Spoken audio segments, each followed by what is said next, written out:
What's going on, everybody, and welcome back to the channel. Now today we've got some big news from Cricket Australia. Cricket Australia's T20 World Cup official squad has been announced, and we're not going to fuck around. We're not here to piss fart around. We're getting right past all the random Fox Cricket content that they put in an article like that, and we're going to go straight through it. Now, we've got to talk about the omissions first. We've got to talk about the people that are not in the squad. As it says here, Jai Richardson. Selectors! Where is he? He's not injured. I mean, yes, his shoulder, but he took the most wickets in the BBL. How do you disinclude him? I know that it's going to be in UAE conditions, but, I mean, seriously, if it's me, I'm going with Jai Richardson over Kane Richardson every day of the week. I love Kane, but look, to be real with you, not so much. I would go with Jai Richardson over Daniel Sams. I would choose him over Nathan Ellis. I would choose him over... What other bowlers are in this squad? Damn, we're not really taking many fast bowlers, are we? This is really my first real look at the squad. I was kind of waiting until I could record a video and react to it with you all. Wow, we are just not going with many fast bowlers, are we? I mean, it makes sense, considering, where's Cummins? Oh, there he is. I got scared for a second. I was like, where the fuck is Pat Cummins? But, no, he's in there. So let's go through the official squad.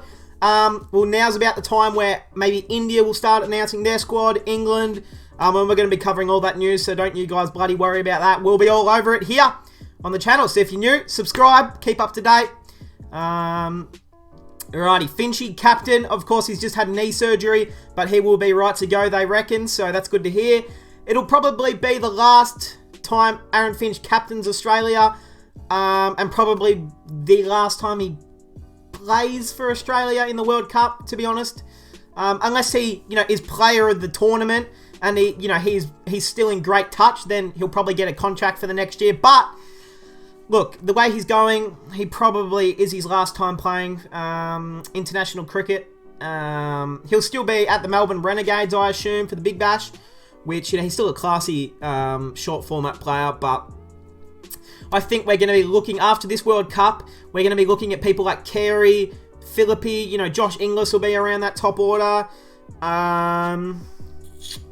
Mackenzie Harvey. We're looking at the next batch of openers for Australian cricket, so, it's unfortunate for Finchy boy. But Agar, yeah, wait, where's David fucking Warner? Oh my god, they've left out David Warner! Oh my god, stop doing this to me!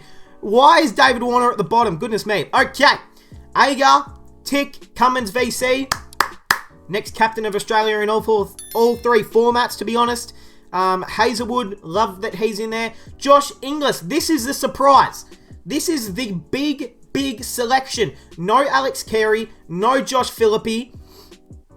And they've gone with someone who hasn't played any games for Australia ever in Josh Inglis. Now, I love this move. I think Josh Inglis is an incredibly talented player.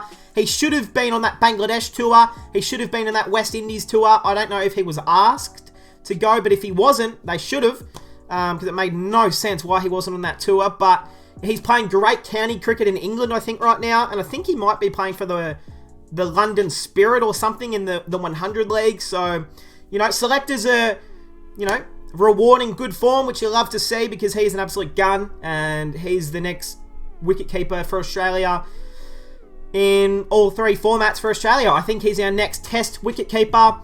Unless Alex Carey pulls his finger out of his ass and starts, making some runs and stuff like that. Mitchell Marsh, great that he's in the squad. He deserves it after his tour against Bangladesh and Indies, the West Indies. Maxwell, the big show. Of course, Kane Richardson. Again, no Jai, but we've gone with the other Richo.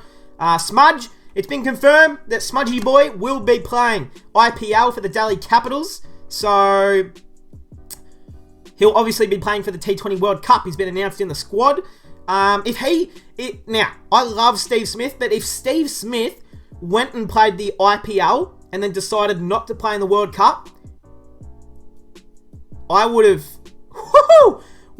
I would have not... Oh, yeah. Look, it would have been dangerous for him to been near me in the vicinity or the same country. He would have had to flee to a different country if he decided to play IPL but not the World Cup. But it looks like he's going to. So you're lucky, Smudgy boy. I love ya. Good stuff. Starkey in there, of course. Our best short form pace bowler. Stoin, good that he's in there. Swepo, good that he's in there. Matty Wade, good that he's in there. Gives us another option with the gloves. At the top of the order. Even middle order. Like, he's very versatile. Big Davey Warner, love that he's in there. Big Zamp, Zorba, he's in there. Adam Zamps. And the reserves. Travelling reserves will be DC Christian. I love that Dan Christian's in there. That's my man right there. That is an absolute king.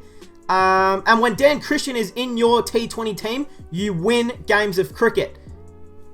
I mean, he's only won about 32 titles in T20 competition for all across the world format. So, happy that he's in there. He brings a winning culture. And that's what we need. Nathan Ellis. Surprising that Nathan Ellis is in there, but it's good for someone like him to be around the boys and in the squad. Don't think he'll play a game, but he might play a game. Obviously injury and stuff like that. And I would love to see him play maybe a qualifying game against let's say if Sri Lanka get through, maybe you play him in that game. I don't know. And then Dan Sams as well. I do like Dan Sams. Look, I like Dan Sams. I think he's a quality bowler and can go well with the bat. But when you're leaving out players like Sean Abbott, Moses Enriques,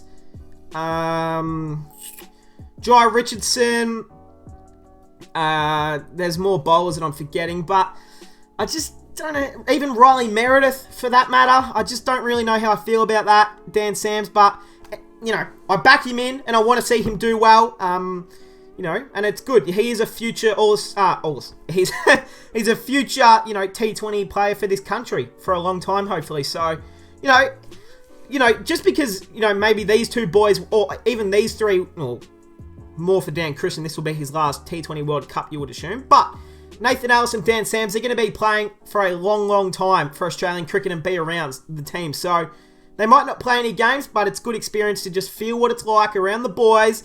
You're sitting next to Starkey and fucking Glenn Maxwell in the change rooms. They're having a few beers, and you say, hey, do you need another beer? And they say, who are you? And you say, I'm Daniel Sams. And they say, oh, okay, mate. Go get us another beer. And then he does that. That's good leadership right there. Great leadership. But hey, I mean, that is going to cap it off, guys. Let me know what you think on the squad. I mean, I've made my points pretty clear.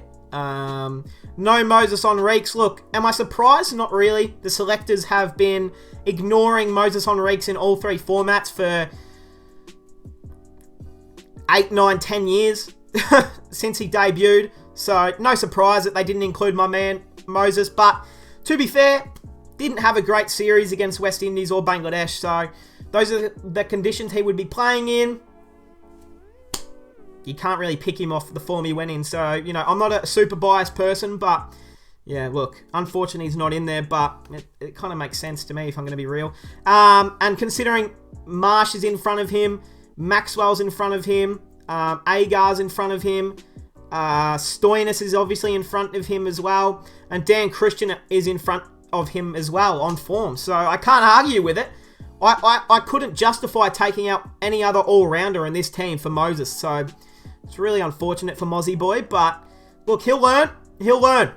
And he's got his eyes set on playing for the Ashes. Don't you worry. Keep your eyes open for Moses Enriques for the Ashes.